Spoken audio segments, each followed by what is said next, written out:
Together, growing in faith, changing communities. Makadunyiswe uJesu Kristo. Ngegama likayise benendodana nomoya ocebileyo.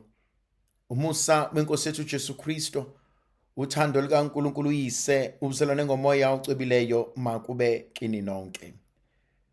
Namhlanje thandwa zami ngifisa ukuba sifunde incwadi yevangeli njengoba ilotshwe nguMarkus umvangeli isahluko seshumi ivesi yamashumi 29 kuze kube amashumi 31.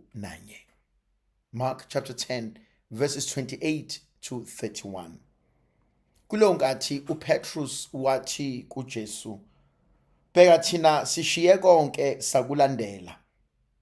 Waphendula uJesu wathi, "Ngiyaqinisa ngithi akukho umuntu owashiya indlu noma abafowabo noma odadewabo noma uyise noma unina noma abantwana noma amasimu enzela mina nevangeli ongayikwamukela kuphindwe kalikhulu manje kulesi sikhathi izindlu nabafowabo nawodadewabo nawonina nabantwana namasimu.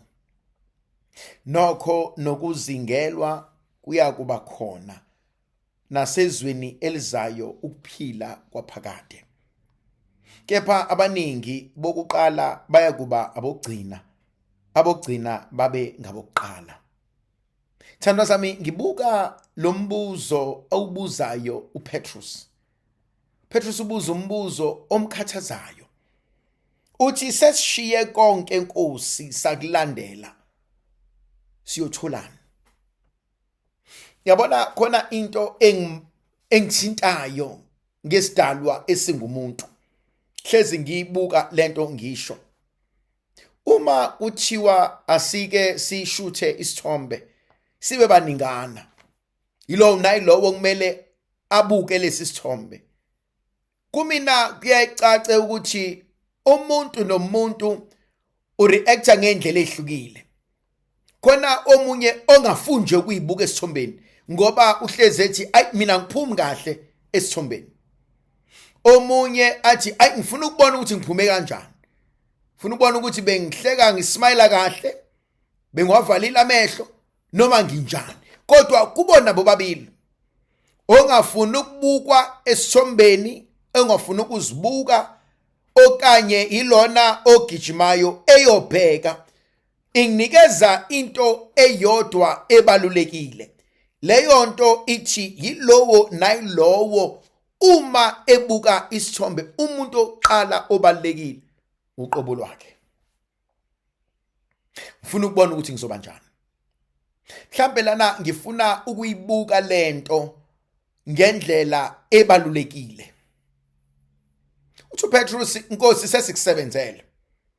Sesikwenzile okucelayo.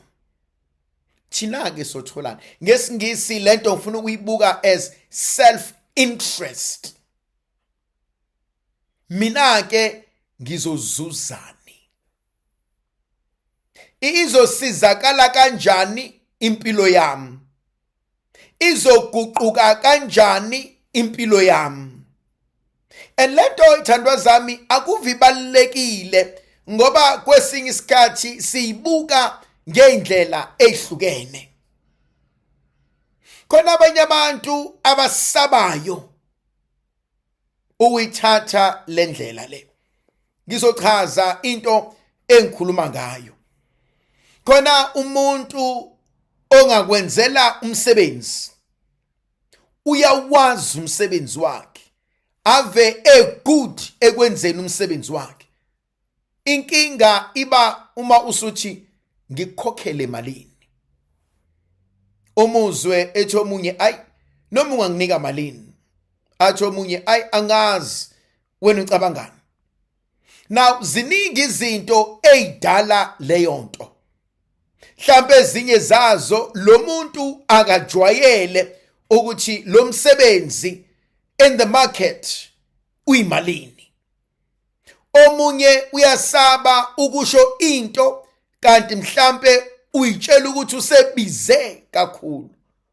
Omunye wenziwa ucakeka ukuthi angenza noma yini inqobo nje methole ukudla esanethemba lokuthi usazombiza futhi.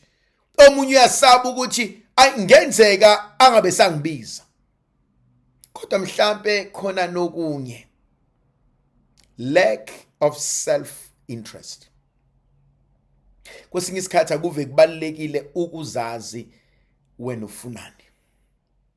Uma ngizohlala nawe ngenza ukuthi nokuthi inani lalento engizokusiza ngayo engizokwenzela yona ithi.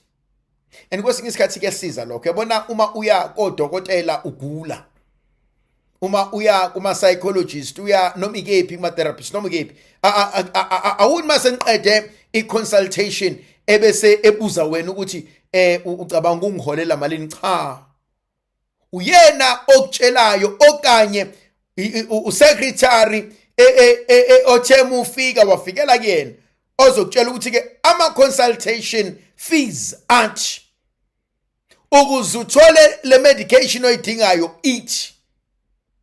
And kwesinye isikhathi siyayidinga leyo nto as part of emotional healing. Abanye bethu sebelimale isikhathi eside, and so sesize sayikhohlwa kwathina nevalue yethu njengabantu.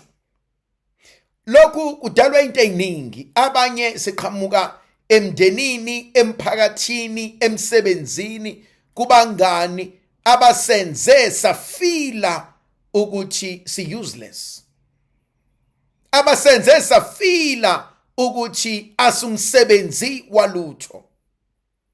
Yingakho sesivumela noma yini, yingakho sesingasayinaki kwathina uqobo lwethu. Ngiyawuthanda umbuza ubuzayo uPetrus, sizotholani thina ngalento? Njengoba uthi asikwenze lokhu, yini esizoyizuza? Thandwa zami, asike sigijimeni kancane sambeni sencwadini yevangeli likaMateyu. Uma uHerodi ezoba nomcimbi wokuzalwa kwakhe, umema abangani nehlobo, umema ikhulu,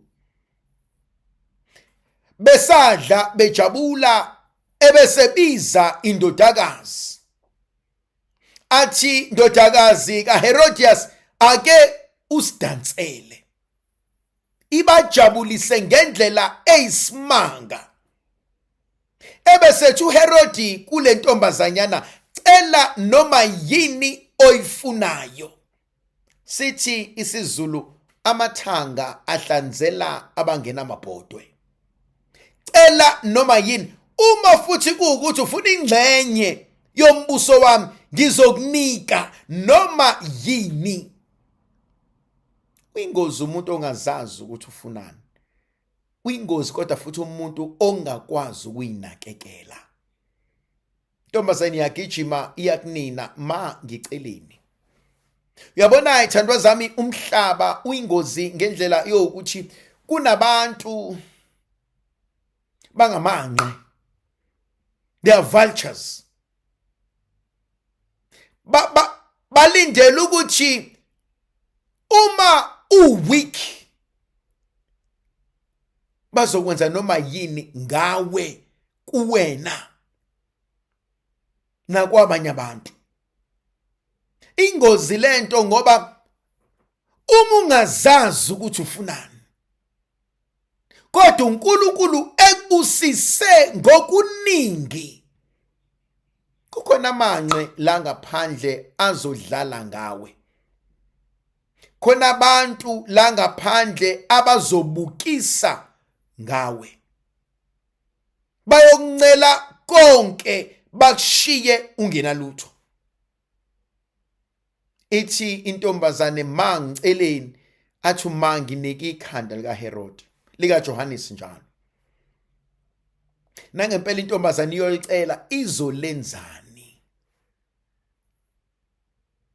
Uthi namhlanje uPetrus, sesikwenze konke, thina sizozuzani? what is in it for me. Balekile leyo nto ukuthi uzozuzana, uzokhula kanjani, uzophila ngani. Ave engozi umuntu ongakwazi ukuyithanda, ave engozi umuntu ongakwazi ukuyixolela, ave engozi umuntu ongakwazi ukuyitshela ukuthi manje sengikhathele ngicela ukuyophumula, ave engozi umuntu ongakwazi ukuzinakekela ngakho konke.